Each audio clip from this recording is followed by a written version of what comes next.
Victor, how would you characterize your round today? Yeah, it was really solid.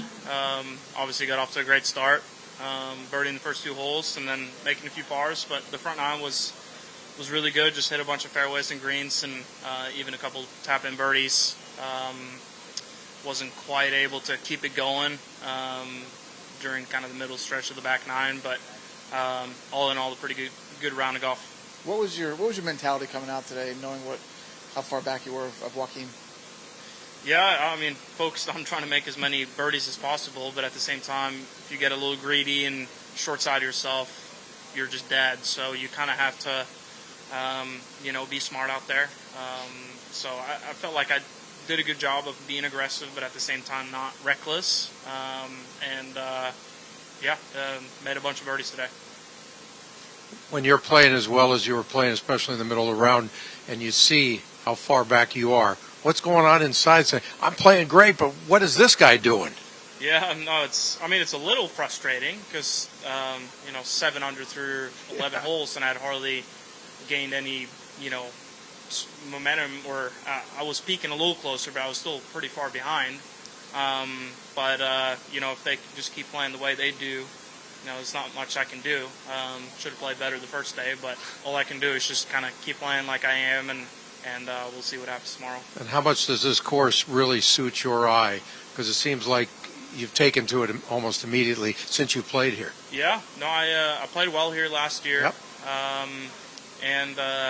I guess, like, if it's my game tee to green, the thing is that the greens are so small that you're going to end up in some tricky spots, but I feel like my short game's gotten better, and I've been able to maneuver some of the hard shots that you get around here. So even though, because you're going to hit some good shots and you're going to miss some greens, and you're going to have to rely on your short game. So I don't know. I just, the Poana greens are similar to what I grew up on back home, and other than that, I don't know. I've just been heading my orange gray here, so that helps a lot. What's the biggest work you've done in your short game? Just maybe like a technical point or something that you and Jeff have worked on. Yeah, I mean it's mainly just not leaning the shaft too much. And that doesn't mean that there's any excessive wrist movements or that you have to throw the hands at it. It's just keeping it very, very simple, so that works for 90% of the shots that I'm going to have. But the tricky part about short game is that you can make improvements, but you never have the same shot every time you miss a green. So it just takes time to, okay, we got the basics now, but now it's getting comfortable at every single shot that I have, and just getting more reps in. Sorry if I missed this maybe yesterday. Just your explanation of your route you're taking on 15 down the 17th hole. Just kind of like your thought process. Yeah, I mean, it's just the bunker on 15 is such a severe penalty. So basically, I'm taking that bunker out of play by going to the right. Yeah, that's about it.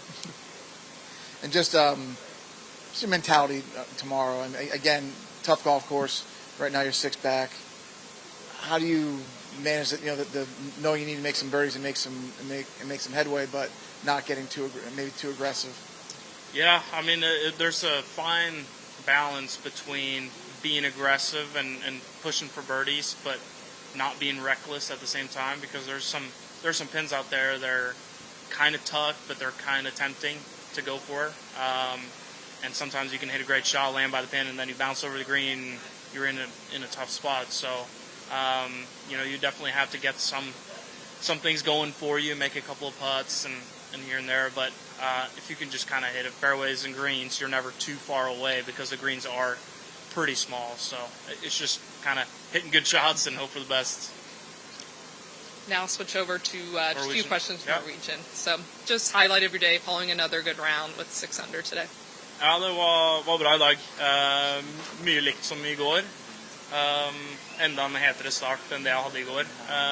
Litt skuffende at jeg ikke klarte å holde det gående hele veien, men det er noen tøffe hull på midten av backnene der som, det er fort gjort at det blir et par bogies der, men jeg spiller veldig bra golf, så forhåpentligvis blir det mer av det samme i morgen. And hot start with 8 birdies. Any of those stick out to you? Any highlights from those birdies in particular? Jeg har slitt litt på Hull 8, og det var jo første bra driven jeg hadde der i dag, og så er det jo alltid digg når man slår en wedge som limes inn til pinnen, og du kan tappe på 8, og så den på 9'eren også slår den til ganske close, og ja, tap-in birdies er noe man liker. Can you talk about Joaquin's doing out there and what it's going to take to catch him tomorrow? Ja, det er ganske imponerende. Banen er ikke akkurat lett. Selv om det ikke er noe straffeslag og sånt rundt omkring der, så er det ikke lett å komme nærme pinnene. Så han har jo tydeligvis alt fungerende nå hittil så langt. Så det er hatten av til han. Så får vi se hvor bra jeg kan spille i morgen og kanskje utfordre han. Hvis ikke så er det bra spilt av han. Victor, did you say anything new that you hadn't already said before? Not really. At the beginning of the week, did you think 13 under, if you were 13 under, did you think you'd be leading going into the final day? Or? Not necessarily leading, but I was thinking I would be up there. It's just not that much wind, and I feel like I might be wrong, but maybe the greens were a hair firmer last year when I played, but it's just, I mean, you don't really get any better conditions as we've had this week, so the golf course is still hard, but it's doable if you play really, really well. Thank you, Victor. Yeah, thanks guys.